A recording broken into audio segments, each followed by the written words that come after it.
Let's talk about like just the fact that you guys have taken this game that's been around for so long, and it's had so many players that have loved it for that so many years, and you've taken it from PC and then to mobile and tablets and then to consoles and now to VR. It seems like there's no platform it can't go to, and yet it also seems to get better every time it widens its appeal every time it goes to a new platform like that.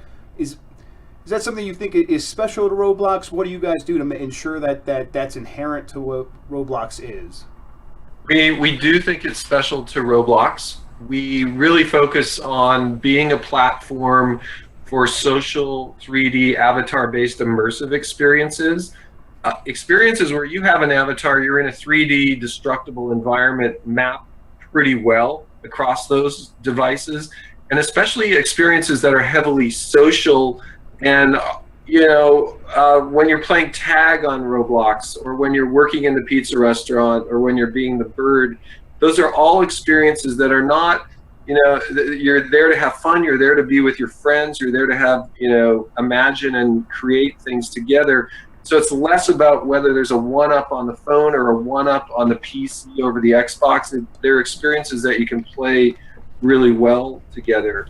We have this vision that over time, social play and great content is going to be the core of all VR, and that over time the hardware will be less important, and finding whatever I or you or we and our friends want to do. And if we want to go into the Wild West and go into OK Corral and have a gunfight, being able to find that environment so we can go do that, I think that type of content is going to be really important. So, we have this big vision, and as we add more platforms and more places to play, people are able to play with their friends better. We're driving the immersion all the time, and so our vision: drive the immersion, drive the social, and drive the user-created aspect. And yeah, let's talk about the user created aspect. You said that a form of that is coming to console, right? You said that's coming to Xbox very soon. That's right. Now, that also kind of leads virtual reality seems almost ideal for user created content. Half the games I play is all Absolutely.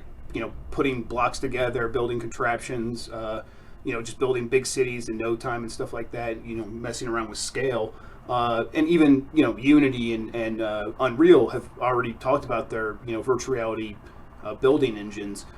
Is that something you guys are already looking at? Like maybe even harder than you were looking at creating user content on Xbox when you started that project? In a sense, we're ahead of the curve there, in that we're already playing existing Roblox content that's made with Roblox Studio. And we've done a lot of our work in advance to make sure everything we build in Roblox Studio is 3D, multiplayer, avatar-based, and out of the box. It will run across all of these devices.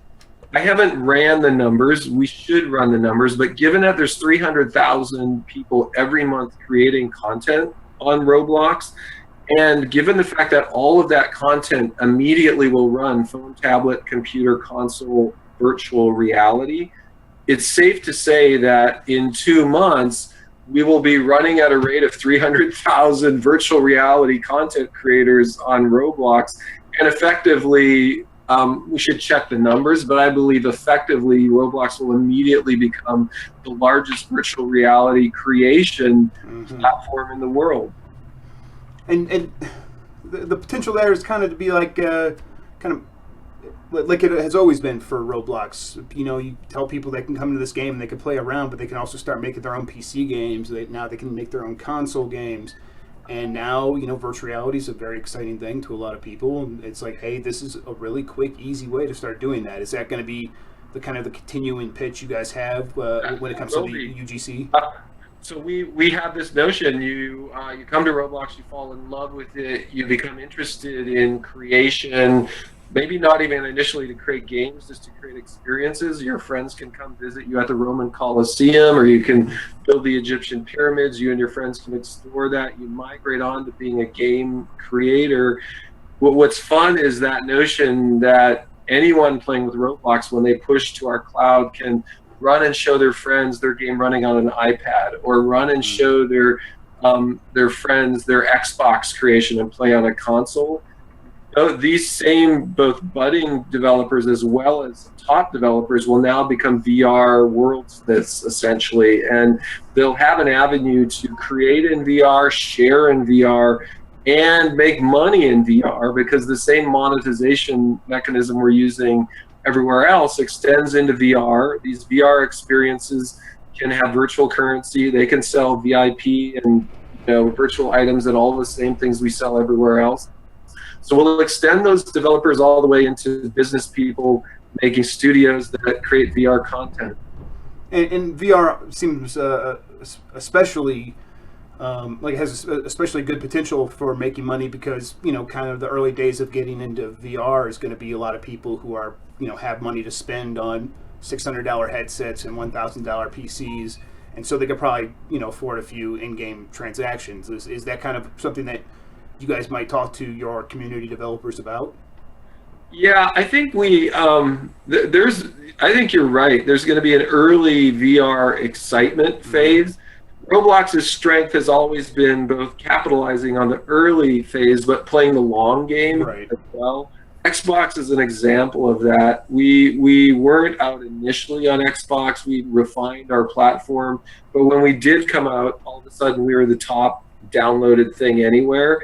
I think there's a long VR, a long play in VR as well, where we want over time, to have an enormously large audience on VR, and we'll have the kind of the nice progression where at whatever pace the hardware evolves, those players will always be able to participate in really rich environments with players all around the world on phones, tablets, and computers and what have you. So we can immediately, follow the hardware, offer super social experiences. Like I said, I think we'll be the top social VR destination. As the hardware gets better, we'll be there with super rich experiences all the way along, rather than kind of empty experiences without anyone playing. I think I just one more question. Is there going to be any way to maybe actually separate people who only want to interact with other people who are in VR? Yeah, that's a really good question. When our developers create Roblox experiences, they have a dashboard that gives them things like monetization information. They also have a lot of control over what platforms their creation is accessible from. The default setting out of the box is it's accessible everywhere. Right, that makes sense. But you can make a VR only experience. It'll only show up on VR. It won't show up on phones or tablets, and ensure that all of the players are VR players. Phones, it's virtual thumb pads. On computer, it's ASDW. On Xbox, it's a game controller. Here for Kyle now, it's camera controls are coming from the headset. What we did with the character is a lot of optimization to get rid of unexpected accelerations. For example, when you die in Roblox, you used to do kind of a ragdoll thing and get flung anywhere, but that kind of thing in VR can get you sick really fast. So we've done a fair amount of polishing on the VR experience to remove unexpected accelerations. Yeah, I one of the last games I played today was Hover Junkers, and when your character gets killed in that, it's a multiplayer game, and it had some of the social features you're kind of touching on it. That was the best part about it. But when you got killed in that game, it kind of backed you out, and you saw your character go flying off into space, but you didn't. You got to just watch him do that. So you got the best of both worlds. You didn't have to, puke to get to see your character, ragdoll. So yeah, I can imagine that's got to be the kinds of things you guys are thinking about. Is there anything else that you guys have sort of tweaked to make sure it's a comfortable, good experience in VR? The other thing we're doing, and you'll see, is that all of the chrome around the HUD is gone. Mm-hmm. So best practice is nothing painted on your screen. Stickies, yeah.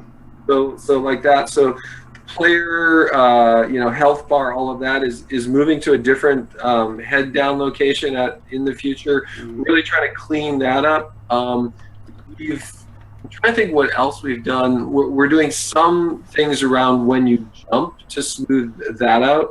So ongoing things to maximize the comfort across all the experiences. Yeah, I think that's going to do it. Anything else, though, that you wanted to touch on or anything before we cut off? No, our vision is social and content's the future of VR. And when Roblox ships on April 15th, it'll be the largest VR social platform. Very cool, man. Thanks as always for talking with me. It's very interesting. Okay. I'm excited to try it out. Cool. Thanks Have a very good one, much. man. Yep. Yep. Bye.